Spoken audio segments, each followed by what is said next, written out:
Olá pessoal, bom dia, tudo bom? Como estão? Vamos dar seguimento, continuando, tá? Nossas aulas, nossa sequência de conteúdos. Salvo engano, vocês têm uma atividade a ser enviada, tá? Então, quem estiver devendo essa atividade, faz a gentileza de, de enviar o mais breve possível, certo? Vamos falar hoje, queridos, sobre Revolução Industrial. No nosso último assunto, nós conversamos acerca da Revolução Francesa, certo? Revolução Francesa, do Império Napoleônico e todas as suas nuances, tá? Importante que a gente entenda que todas essas revoluções, todos esses contextos históricos, eles nos trouxeram importâncias significativas, tá? Em todos os segmentos da sociedade, seja no contexto de desenvolvimento de civilização, seja no contexto de conquistas de direitos, seja no contexto de desenvolvimento científico, metodológico, no campo educacional. Tá, gente? Entendam sempre todos esses movimentos de revolução como construções na história para que hoje a gente possa ter, às vezes, acesso a tecnologias. Pronto, vamos falar hoje sobre a Revolução Industrial. Se temos hoje a tecnologia, internet, os celulares, computadores, tudo isso se deve a algo que foi pensado anteriormente, que hoje traz um contexto de mudança, de inovação. Tá? Por isso que nós precisamos entender a história como um contexto de transformação, certo? Tudo contribui. Seja uma contribuição positiva, seja também uma contribuição negativa. Vai depender do contexto, do fato, de como tudo realmente aconteceu, tá? Vocês sabem o que é a Revolução Industrial? Tem mais ou menos ideia do que vem a ser Revolução Industrial? E aí? O nome já é autoexplicativo, né?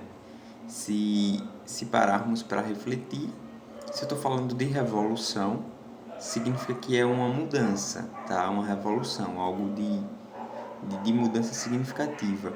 E se eu estou falando de indústria, é lógico que a gente já pensa em quê? Em grandes indústrias. E nosso pensamento não está equivocado, não. Só que quando a gente fala de contexto de revolução industrial, nós precisamos ter em mente um contexto mais amplo, certo? Por quê? Porque uma simples ferramenta de trabalho que surge para dar suporte aos artesãos da época já pode ser considerado como um feito da Revolução Industrial. É lógico que o que houve de mais significativo no período de Revolução Industrial em si é as máquinas a vapores, né? As grandes máquinas que vêm agora a substituir a força de trabalho que antes era executada por animais ou pela força humana mesmo, e agora essas máquinas vêm dar todo um suporte na produção.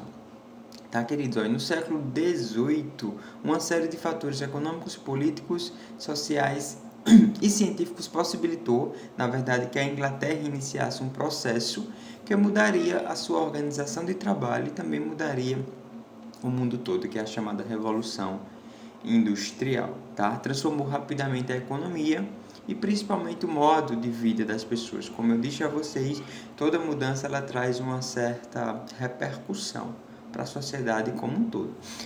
Então vejamos, enquanto a França estava vivendo aquele período de revolução, tá?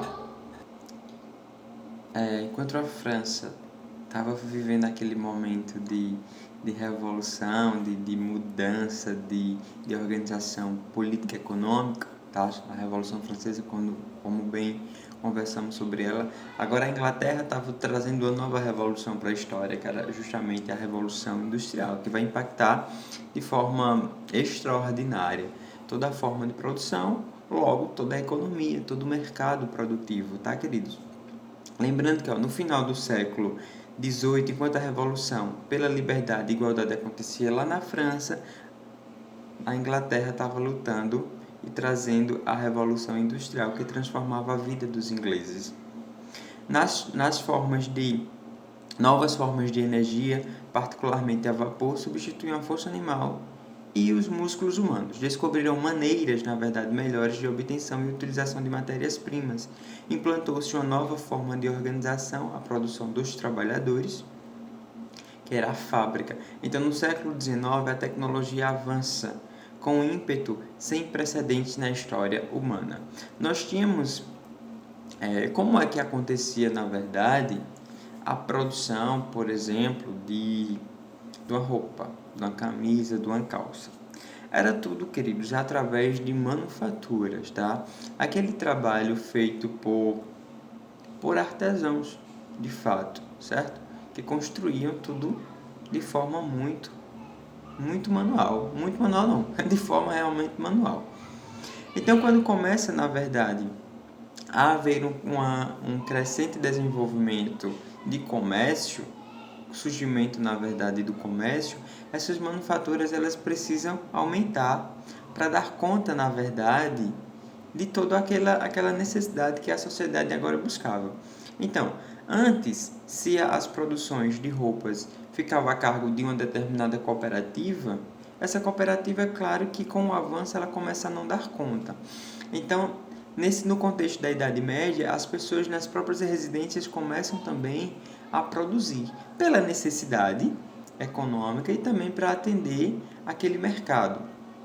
Ou seja, se nós não tínhamos as máquinas a vapor, nós tínhamos uma cooperativa que cuidava de determinados produtos. Aí agora a demanda, tá? A busca aumenta e os empresários que começam a surgir, eles começam realmente a buscar que as pessoas em suas residências vão produzindo também para atender aquele mercado. É como se tivesse uma indústria que fabrica determinado produto e essa indústria me procura.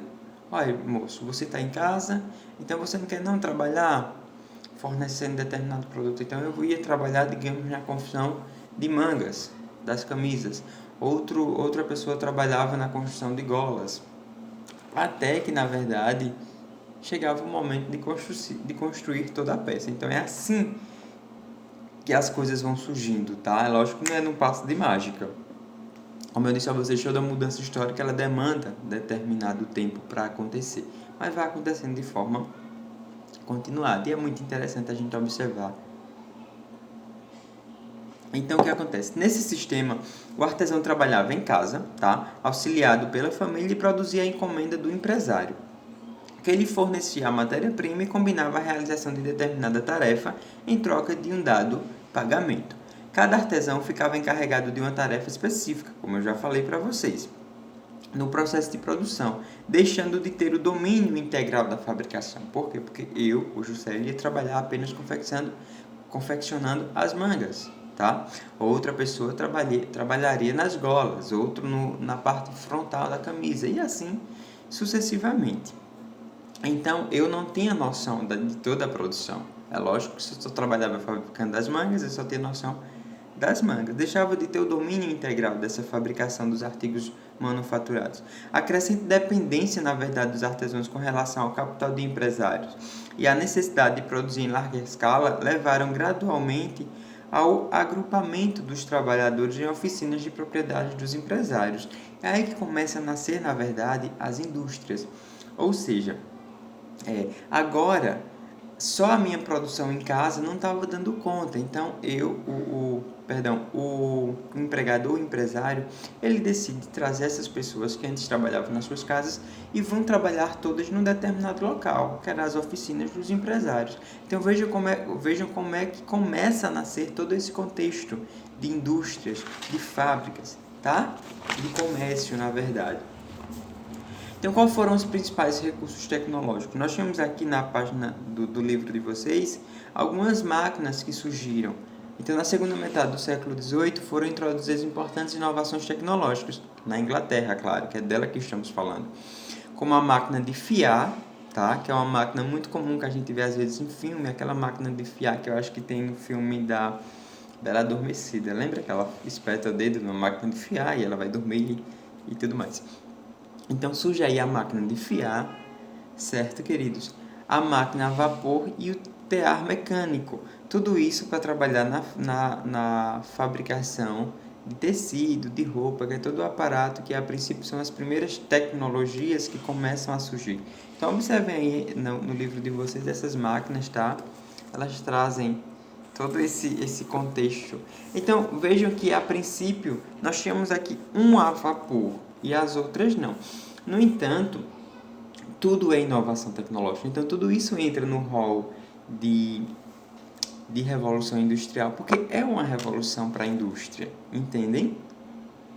Pronto, eu vou finalizar esse vídeo para que eu vá adiantando a conversão dele, que ultimamente está demorando muito, e aí eu volto para falar mais um pouco sobre o assunto, tá bem? Não saiam daí.